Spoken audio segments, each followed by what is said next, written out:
کیا ہمیں معلوم ہے کہ جناب رسول اللہ صلی اللہ علیہ وسلم نے اللہ رب العزت سے قرآن مجید کو کیسے حاصل کیا؟ اور کیا ہمیں یہ معلوم ہے کہ ہدایت کے کتنے درجے ہیں؟ ہمارے ساتھ جڑیے، آج ان سوالوں کے جواب ہم سمجھنے کی کوشش کریں گے۔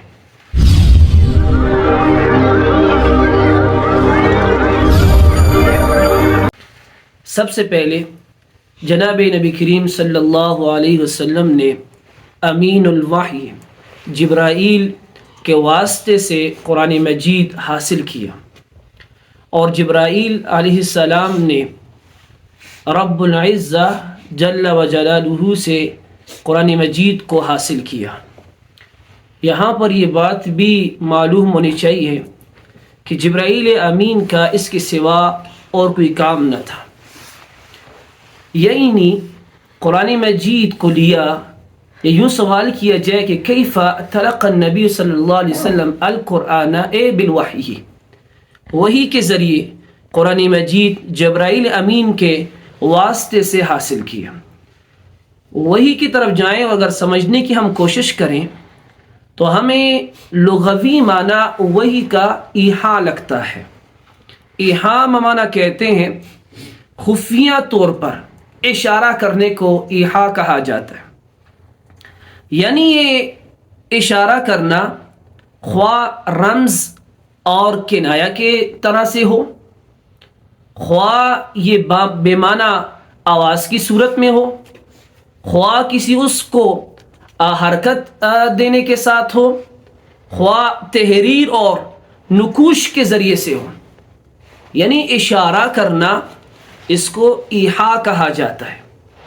لیکن اگر اصطلاحی تعریف کی طرف جائیں وحی کی، تو ہمارے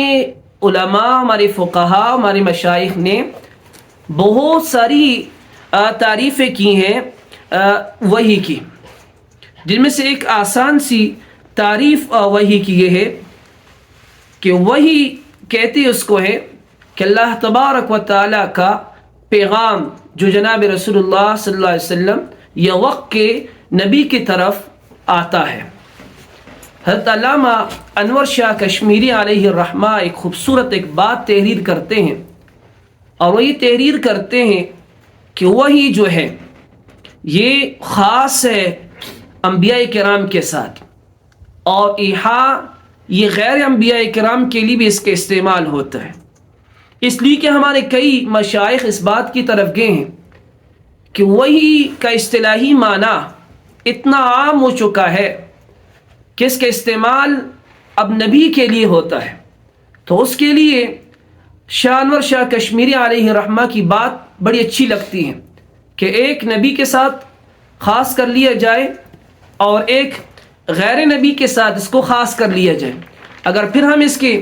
اقسام کی طرف اگر آئیں کہ وحی کی کتنی قسمیں ہیں، تو علامہ شاہ انور شاہ کشمیری علیہ الرحمہ ابتداءً کہتے ہیں کہ وحی کی 3 قسمیں ہیں، جن میں سے نمبر 1 وحی قلبی، اور نمبر 2 کلام الہی، اور نمبر 3 وحی ملکی، جس کو اللہ رب العزت نے لا ریب کتاب قرآن مجید کے اندر بیان کیا کہ ما کان لبشر ان یکلمہ اللہ الا وحیا او من وراء حجاب او یرسل رسولا۔ یہ 3 صورتیں ہیں، یعنی وحی قلبی کہ براہ راست نبی کے قلب کو مسخر فرما کر اس میں کوئی بات ڈال دینا، نہ فرشتے کا اور نہ قوت سامع یہاں پر موجود ہو، اور پھر وحی ملکی فرشتے کے ذریعے سے، اور وحی الہی کہ براہ راست رسول اللہ صلی اللہ علیہ وسلم سے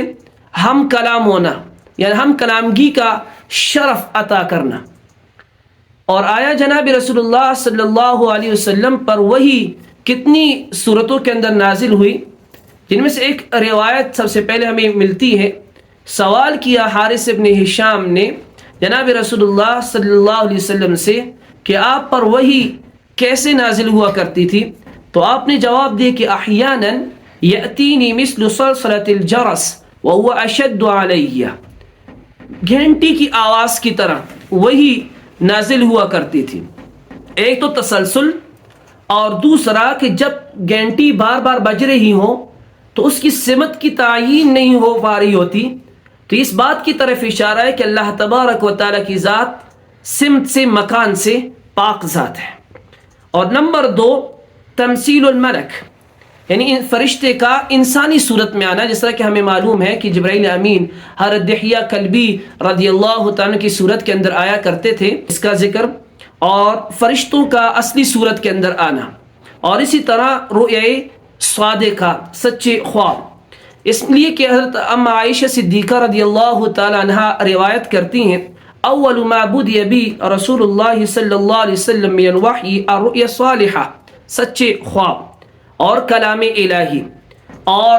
ایک نفس من الروح، یعنی جبرائیل امین کسی بھی شکل میں سامنے آئے بغیر آپ کے قلب مبارک میں کوئی بات القاء فرما دے، جس طرح کہ ان الروح القدس فی نفث من روعی۔ اور اگر ہدایت کے اپنے دوسرے سوال کی طرف جایا جائے کہ ہدایت کے کتنے مراتب ہیں، تو ہدایت کے 3 مراتب کو بیان کیا جاتا ہے، جن میں سے سب سے پہلے انابت کو بیان کیا جاتا ہے کہ ہدایت اس کو ملتی ہے جس کے دل کے اندر طلب